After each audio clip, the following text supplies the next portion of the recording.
Good evening and welcome to Gunner Shot. Today we're going to discuss about the reforms which are needed in the MOD. And to discuss all this with me is General Raj Shukla. At the outset, General Raj Shukla, welcome once again to Gunner Shot. Important topic and a long time since we've interacted on any topic. How are you? Very well, sir. Happy New Year to you and to all Yeah. your viewers. May you have a wonderful 2025. And Ghana Short, sir, this year is going to cross billion subscribers. Oh, no, no, no. I don't think that's the aim. The aim is to keep things active and keep things in perspective. And that is why, as we did, I must tell everyone that General Raj Shukla and I had a talk a few days back, and we said we'll, tackle reforms in MOD. And let me give a background. Why MOD? Why do you need reforms in MOD? MOD can go on. It's been going on for the past 20 years, 50 years like this only. Right? Oh, I fully remember, when I was in service, we started talking of this MQ-9 Reaper. So finally, after 8, 10 years, it slowly trundled its way into, into service, or rather the contract. It'll take another 2, 3 years before it enters service. So why should we continue with this same story? And and there are very good reasons for this. The world is changing, and the world is changing at the rate of AI. And AI is changing at the rate of AI. That's the thing. Okay. What I learned about AI maybe 2 years back is outdated now. Everyone was speaking of large language models 2 years back. Today, all those are every Tom, Dick, and Harry comes out with a large language model. Today is the day of small AI, small language models. You'll be surprised to know that to train the AI models, people have run out of data because they finished off the internet completely. So now we are in the world of synthetic data. And what's more interesting is there's not enough energy in this world to run your AI, data centers.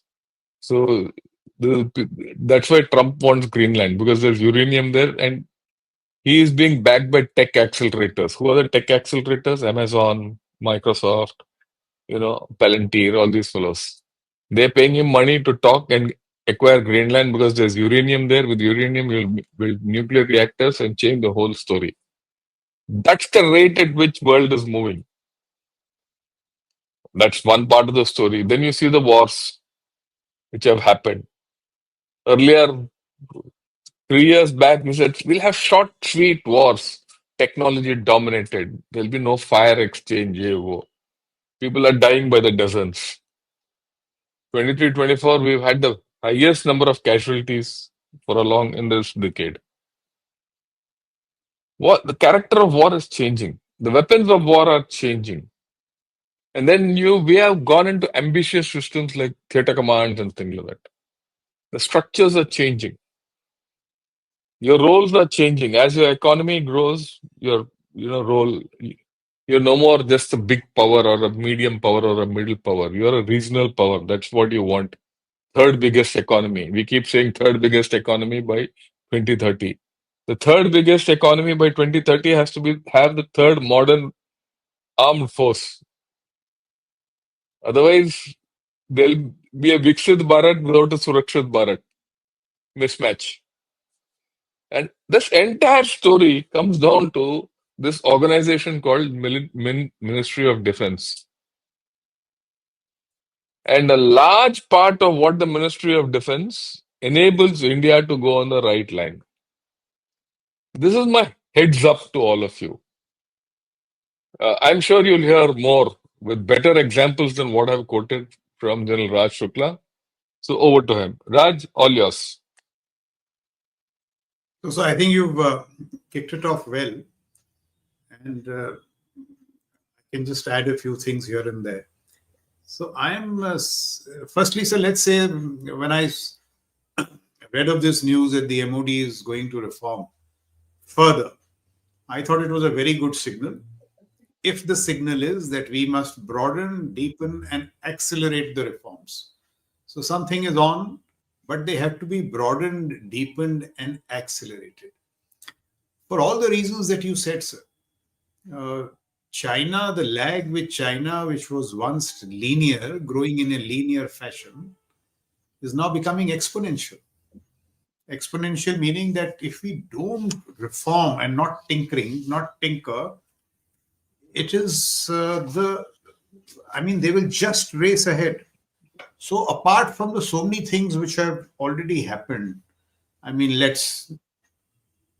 we all know 66 cabs, 400 ship navy. Now we have this J-36 next generation fighter. I'm not saying it's a perfect thing, but tailless design, 3 engines, all this should really worry us. I think, sir, you tweeted, or I thought somebody else, I saw the tweet, unmanned aerial systems, 1 million kamikaze drones they are buying. 1 million. I was for a while talking of this military hardened 5G 2 to 3 years back. Huawei began talking about it. Now it's being rolled out along the LAC and along their Eastern Naval Command, which is high speed, low latency mobile grid, which will link these 1 million kamikaze drones. So you are seeing the beginning of military robotics along the LAC. Look at all this stuff that is happening. The fact, the great changes, the great technological change for the Indian military, if I may sum it up in one line, is growing autonomy at declining cost. All this business of drones, FPVs, kamikaze, military robotics, and at declining costs. So, this is exactly the whole challenge. The other point that you made about, India now is in the big league. The Asian Power Index says we are the third most powerful country in the world. So the third most powerful country in the world cannot have a military which is rooted in legacy thought. And I think the most convincing, or the reason which should really shake us up is that can lethargies or inaction in Delhi, in MOD, if they lead to us not equipping the soldiers, sailor, and airmen in the fleets and formations with what they deserve, what we can do, but we don't do just because we don't want to reform. So that would be really a violation of this covenant, this sacred trust with the sailor, soldier, airmen in the field. You cannot, I was at India's Ideas Summit last month in Bangalore, and very good economists, Shamika Ravi, Dr. Panagraya was there. They were talking of $12 trillion economy in the next 5 years, $40 trillion by 47. And there was not a word about national security. The national security cannot be an afterthought. As you rightly said, this rising India needs to be secured with a modern, technologically enabled, innovative instrument of force. So for all these reasons, we just have to change. And if, saying 2025 is the year of reforms, and if the intent is to deepen, broaden, and accelerate the reforms, and not only MOD, actually now national security is so complex that it is a broader call for action in national security. We just have to do it. And my own view is it can be done. It just needs change of thought. It just needs cultural transitions. And if we do all that, it will be so satisfying, so gratifying, so beneficial for everybody. And I would like to make 2 more points, sir. Look what we can do when we want to do. Look at DPI. When it started, there were all kinds of skeptical noises. But hasn't DPI delivered miraculous change? So I think we really need to deepen these reforms this year. And 2025 could be for national security what 1991 was for our economic turnaround. It is just a matter of attitude, willingness, and change. So Yeah. those are I, my I, opening. I And the last yeah, point, if I I just one yeah, more point. please. The good news is that at the recent Emashu Subroto Mukherjee lecture or that symposium that day, the defense secretary said that the DPP is broken. It needs to be fixed. I have not heard of a defense secretary in the recent past say that. Extreme candor, and that itself is the first step. The air chief has been rightly pointing out that we are wedded to Atmanirbharta and defense, but it cannot be that we talk of a Tejas in 84 in 2024 we don't even have 40 platforms delivered. It cannot come at the cost of operational readiness, at the cost of deterrence. And the DRDO chief also, I heard him say that we cannot get this engine going unless there is collaboration with OEMs. So if there is now this candor, this willingness to admit that things are broken, they need to be fixed, that itself is a welcome step. And the last point I would like to make, sir, before before you ask the next question, Yeah.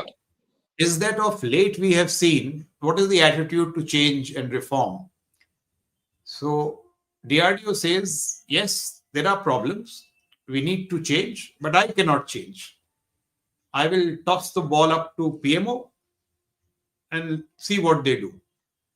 I'm saying that the CDS, the service chiefs, Chairman DRDO, Defense Secretary, even the FADS is a lead actor here. They are men of infinite experience, competence, distinction. You have to show statesmanship. And you please change. The chairman DRDO should say, this is what I need to do and this is what I will do. Why can't the FADS say that the DPP is not working? It was designed for a lazy monopsony market. It needs to change for a technologically driven innovation market. And these are the 15 steps. I will do it for you. I mean, who higher than these people? So if that is it, surely these reforms can happen. And if there is somebody by conviction, and I'm saying this, if by conviction I feel that reforms are not needed, or they cannot be done, or I cannot do them, I have the option to exit.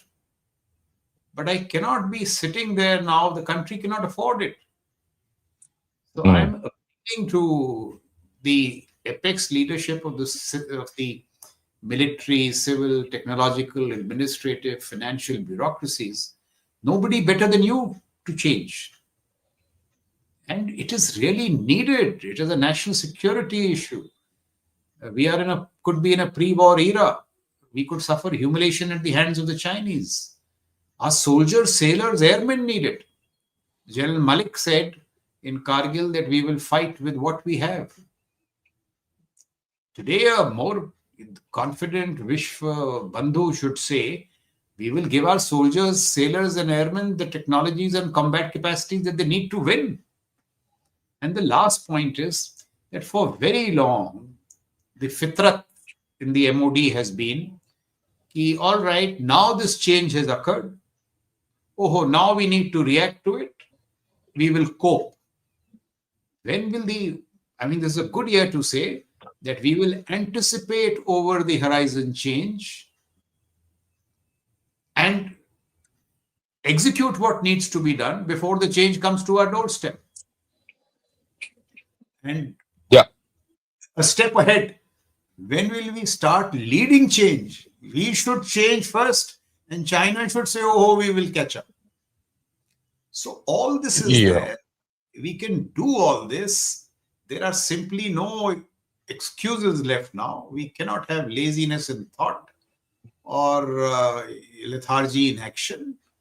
Country needs it, our armed forces need it, it's our manifest destiny. It just has to happen. Yeah, I completely agree with you.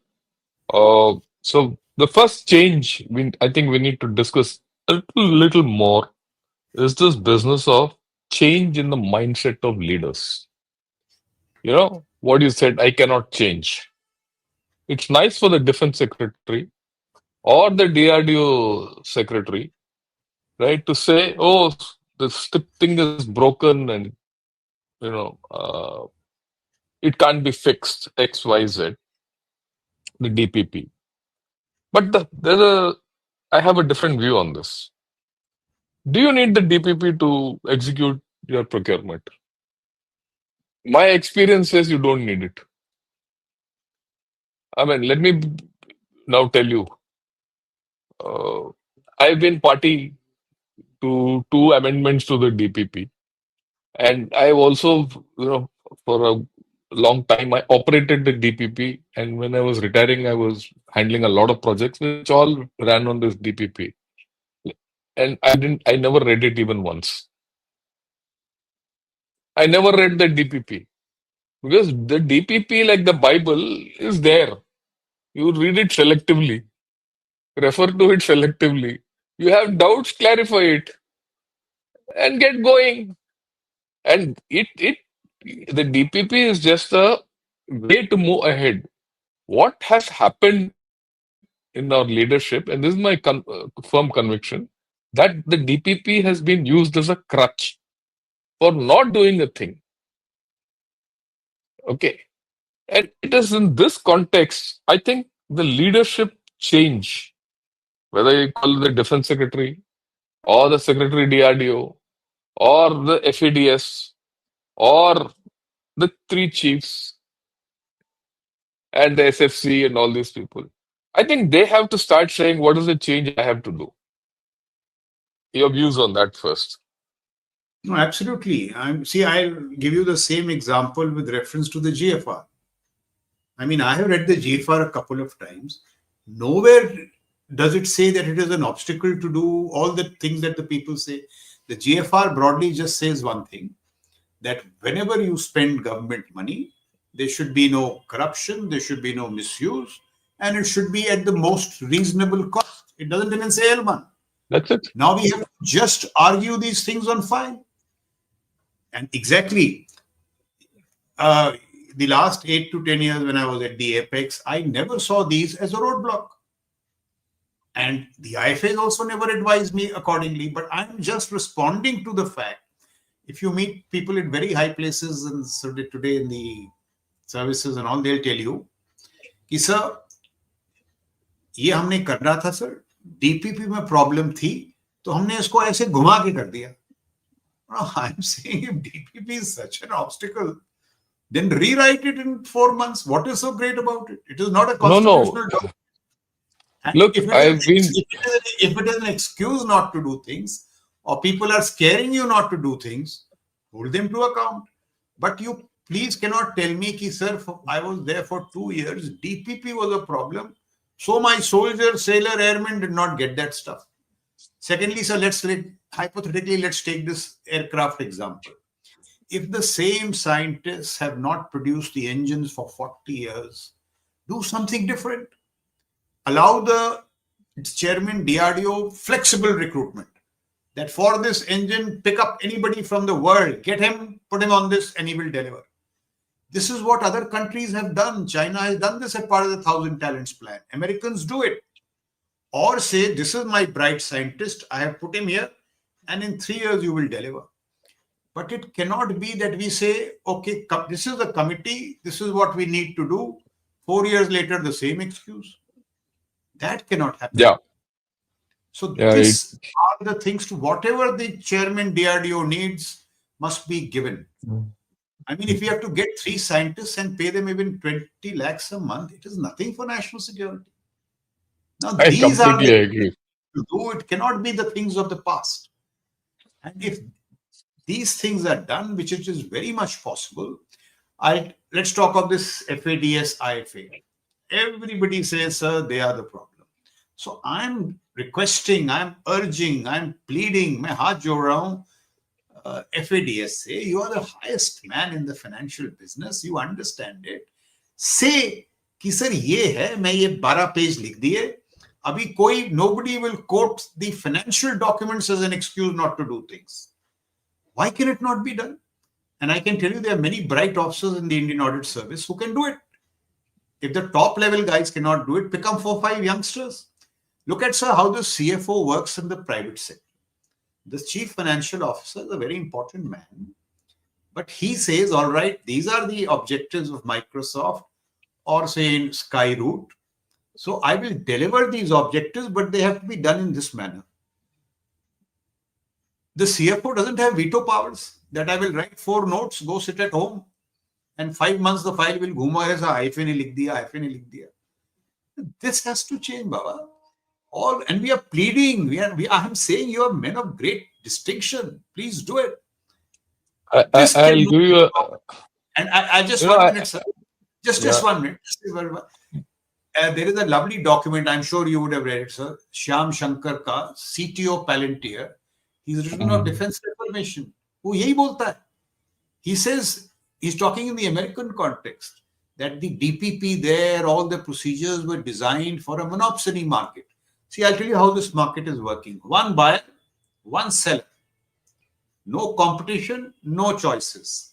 All 3 services have to go to HAL. So I was DDGMOD.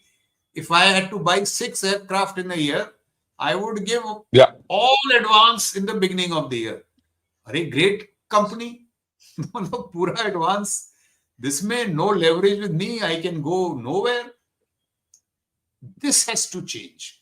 It has to, if we have to operate in these technology commercial markets, there have to be multiple choices, multiple players. Now, it is a very lazy system which works well for everybody. But the product doesn't come at the end of the day. Now, see, something we have to be honest. Look at the ALH, sir. 23 years, 23 crashes. We have to look at it. Unless you tighten up these things, even in other areas where we are talking of revenue generation, that will not happen. And the point really, sir, that these are very simple things. They are not as difficult as they are made out to be. And once these small changes start happening, we will see the magic of change. I'll give you a very small example. Actual, and this was discussed yesterday. Okay. All these institutes and all where you want to go and get some research done and all that are given projects. And these projects have milestones. Okay. So the payments are released as per milestones. So at the end of the milestone, this is the defense system, right? At the end of the milestone, the thing is put up to the IFA. And the IFA then sanctions it. And then he'll question it and then sanction it. Invariably, there's a delay of 2 to 3 months. So the milestone money comes after 2 months. But the project doesn't stop. All right? The project has to run. For those 3 months, actually, it has gone into a negative balance because the money is being spent without income. So every time there's a negative balance, there is no way you can cover it up because the sanction which was to come yesterday is going to come 3 months later. So how do you cover it up? So there's an audit objection for using that negative balance. This is a small thing. I'm giving you a very elemental thing. And this is there for everything. But in ISRO, that's not the case. In other departments, it's not the case. They lay down the timelines and the money gets released as per the timelines. And all someone has to do is a small committee sits down and reviews. Okay, everything done. The committee gives its findings at the desired timeline. Okay, and the money continues. These are small things.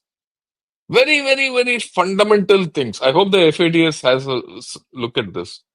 Because I think a lot of change which we need hinges around financial reforms. Yes.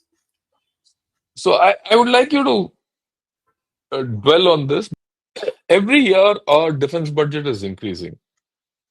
not as a share of GDP, but it is increasing with the GDP. And if the same 2% of your GDP is increasing, your defense budget is increasing.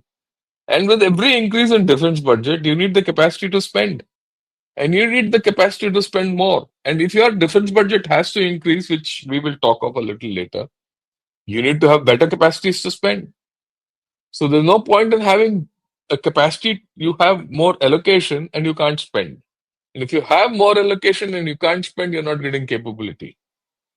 And today, one of the biggest stumbling blocks, in my opinion, is the financial,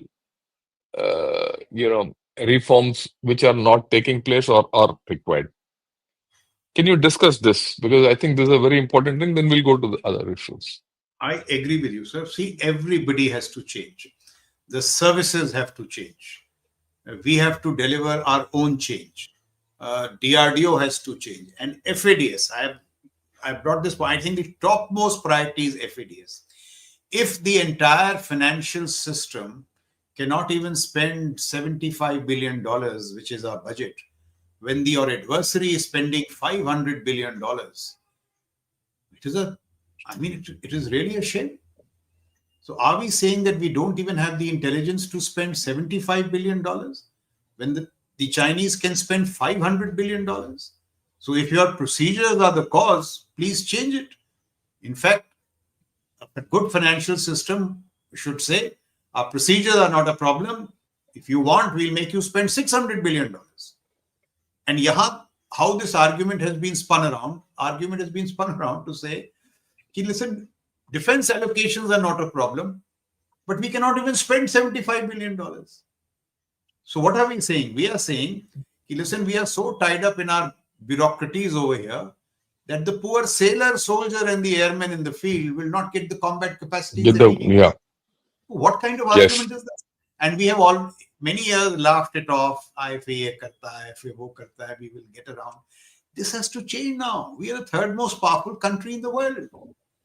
And the FADS should say कि sir आप 200 billion लाओ, मैं उसको भी खर्च करूंगा, मैं अपने process refine करूंगा. This laziness has to go from everybody. I'm saying civil, military, administrative, financial, technological leadership. And one more thing I'm saying, sir, this is between you and me. I don't know whether you agree with me. Our class, which means civil, military, technological bureaucracy, everybody. For long, we have said in our cocktail parties and all that, a politician doesn't allow, sir. What can I do? I don't think that is true any longer. The politician is telling you by this reform also, that reform also, this reform also. We have to be honest. And if we feel so strongly that no, this procedure is ironclad, it is really sacred, and only this is the way it will happen, please go. A better chap should come. Or get somebody from the private sector who handles finances. But this just has to end now. Yeah, we cannot have these kind of differentials. As it is, there is a problem. There is a problem of $400 billion every year. So we also need an enhancement in our defense budget. So that is another part of the argument. But this first part that I was talking of, so I made this example many times, but let's just revisit it. Let me highlight what you said actually. Actually, 75 billion is what we have to spend. But out of the 75 billion, almost 50% to 60% is fixed. There you don't have to think about it because that's pay and allowances. Which is worse. So I can't No, that you don't have to think. It's worse. Actually, you just have to spend $30 to $35 billion and you're not able to do it. Absolutely. See, the problem is even more worse than what we imagine. Okay, so first and foremost is that you need to refine your structures to able to spend money. And if you want to modernize, you need a good financial structure. The financial structure of all the structures in the DPP, I think the financial structure is the one which is most broken. And this is my personal view. And I don't think anyone, and I'm now talking across the board from engineers to scientists to educationists to generals to everyone, that's their view. So that's the first thing. Okay. Now let's you did mention, that tomorrow the defense budget will increase. So let's look at this. Like I told you earlier, as our GDP grows, our defense budget will increase. But is that enough? Do you need more? That's a question I would like you to analyze. So, sir, my proposition is this. One of the guys who reformed national security in the United States was Andrew Marshall.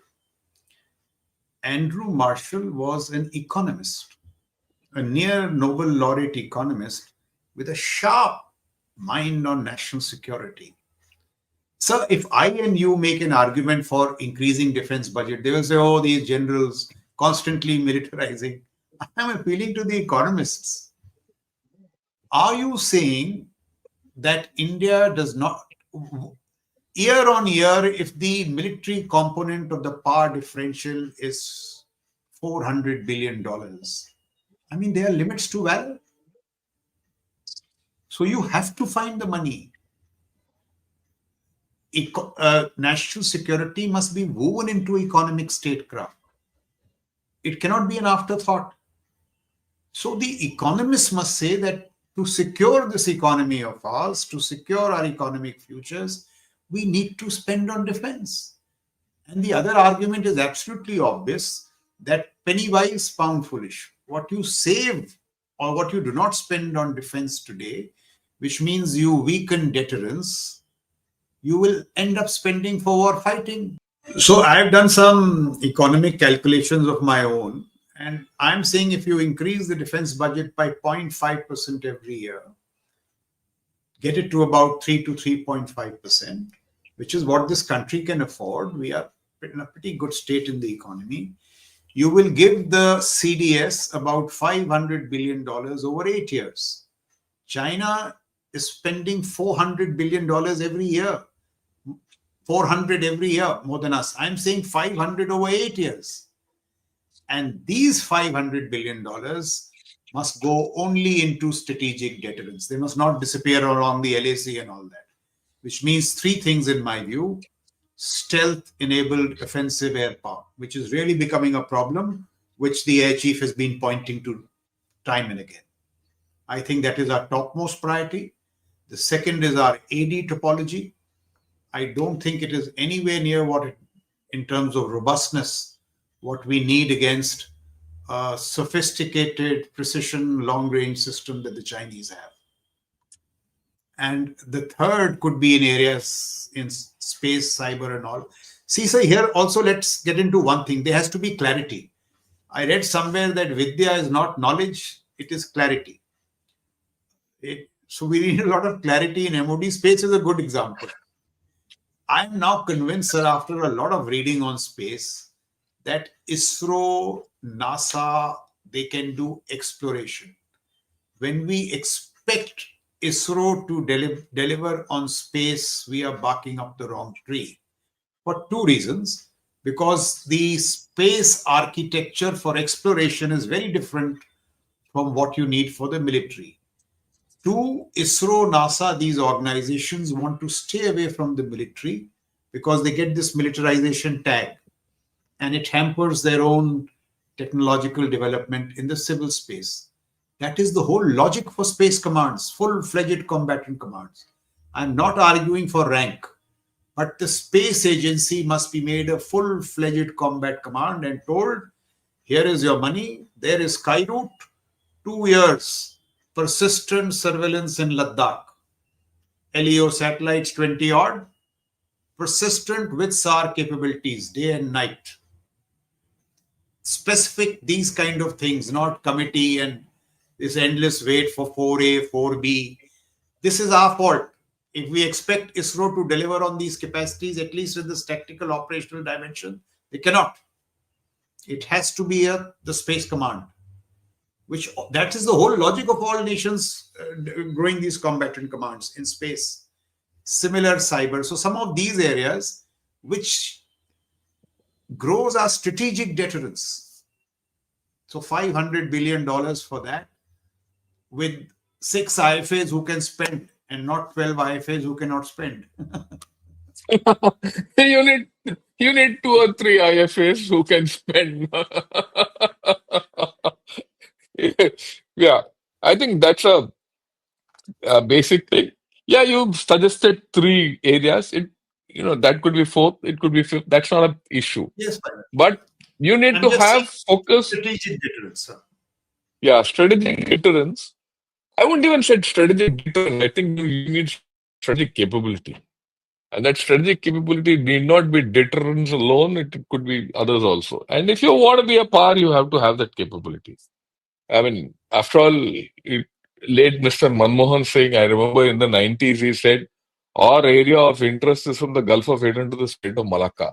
That area remains, Yes, we right? have to get out And of if the you need, defensive route. yeah, right? And you've been operating there. You have a base in Andaman Nicobar, and you've been operating in the Western Arabian Sea.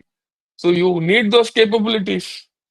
So if you need those capabilities, you need to focus on these strategic technology which you have to put in. And on that, I don't have a thing. I also feel in terms of reform, you need to have a technology enablement board, which is, going to override many of these things. Who who has to give the pathway to get all these, uh, technologies? Today, you don't have that. So I You agree just with you don't have totally. anyone. So Who is today, the sir, I guy mean, who will tell you, you know? And in fact, I will put it this way: the Raksha Mantri needs to have a national security advisory committee with him. Who will tell him, look, this is what is to be done. These are the technologies which we have to procure, and this is the way we have to procure it, get it, and force it down people's throat and train them or whatever it is, and then give solutions to all the problems in DPP. You see, DPP is a problem, it is broken down. You need to have a fixing agency, isn't it? You can't reinvent the DPP. Whether the DPP, how do you fix the broken record? Again, you need a set of people to sort out that broken record. So I think it's time as part of reform, you need to have a structure, empowered committee structure, jo bhi bolo. It can have the FADS also sitting as its apex body. So I have no problem with it. But the guy should know about all these technologies and advise people and say, look, just do it. Can we discuss on this? yeah, so I agree with you totally. So when the Americans had a big problem with this, with their technology bit, and Ash Carter was their Raksha Mantri, Defense Secretary. Since he had a scientific background, he had worked for long in the Pentagon on the science. He created a technology advisory council, statutory body in Pentagon with full powers. So I'm suggesting that for a MOD, where you have, and I'm just naming them hypothetically, you can choose your people, somebody with a proven record. So Mr. Kalyani, startups, this business of startups being vendors, it lit eternally pleading has to go. A successful startup will be part of that. Have the service chiefs, the CDS, DevSec, equals in the dialogue. All the proposals should come by such a body and they should manage them, push them, force, get them forward. Also the FADS, as you said. But what is the message that we are signaling? That the private sector, the startups, the innovators, those who are delivering, are equals in this game. They are no longer vendors, pleaders. And in that technologically advisory council, there were people of the eminence of Eric Schmidt and so on, Google head. Yeah, It is yeah, those head of Google. people. The CDS, very respectfully, should have a technology advisor of eminence in his office. The Yeah, signaling has to go. That kind of stuff. Uh, Other domain specialists. Uh, this bit has to happen. Look at the NSCS. The NSCS, in my view, was created to get equal talent from government and from technology and other domains, so that your views of national security are integrated. All wisdom in national security doesn't lie with the services and the government. Everybody has a stake in national security, startups, the private sector. Mr. Kalyani has done a lot of work here. His company, Bharat Forge, Suraj ammunition wale jo hain. Suraj hai sir, or what is that? Solar. Solar. Solar. Anybody who has demonstrated like this, it could be this Samir Joshi, Vrinda Kapoor. We have to acknowledge that. Get them there. They have to be equals, and they have to drive all these issues. So it certainly can be done, but these bold measures have to be taken to signal and to make sure it happens. Yeah, I go with you. I'll just show this slide. You know, this set of 12 technologies, I feel, are the core of the issue. They're all interconnected, and they're all tomorrow's technologies. And this century, these technologies will rule. And we have to make an honest assessment. Yeah. I just wanted to add one thing. So I saw it, additive manufacturing. So I'm told what's happening today in Ukraine and all these places.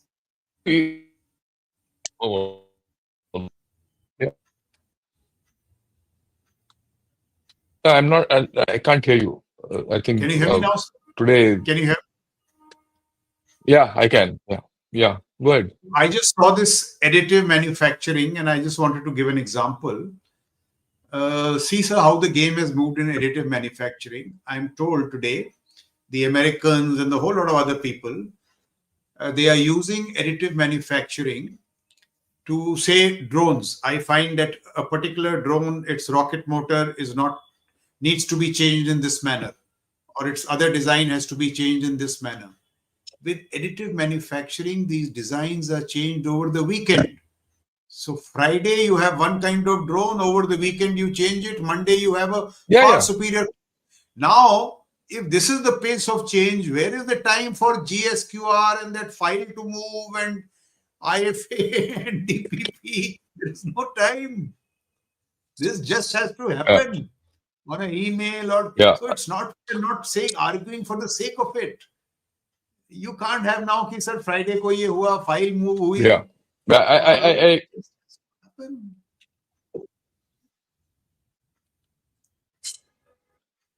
I think we are completely. So I think we are talking of a complete change in attitude, a complete change in our structural thinking. Our thinking structure has to change. And you have to think technology. We will surprise ourselves. These are not so difficult things. I agree with you. I agree with you completely. That the pace at which things are happening and the scale at which things are happening, I can see it. I have practical experience sitting in IIT Madras. I see youngsters doing this change. After all, these very youngsters go abroad and do change for them. Absolutely. All you have to do is tap it. Okay? All you have to do is tap it. I'll give you a small example. When you look at multi-domain awareness, that's what you're talking, space, this, that, all that. You need a large language model. You need something which you can get inputs from space. You need something from UAVs. You need something from ground troops.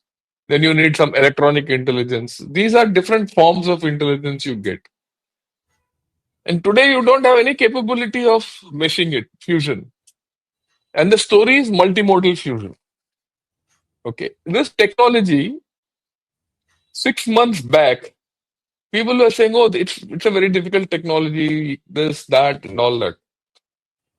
2 days back, I was reading multimodal technology is going to come as part of ChatGPT. Computer vision, multimodal technology, and all this computer vision, large language model, electronic thing is going to be integrated and fused and given to us on our computers. So if you're prepared to pay ChatGPT money, he'll give it to you. Absolutely. And people are going to employ the technology to design do everything on the fly. They are not going to come to the FATS to seek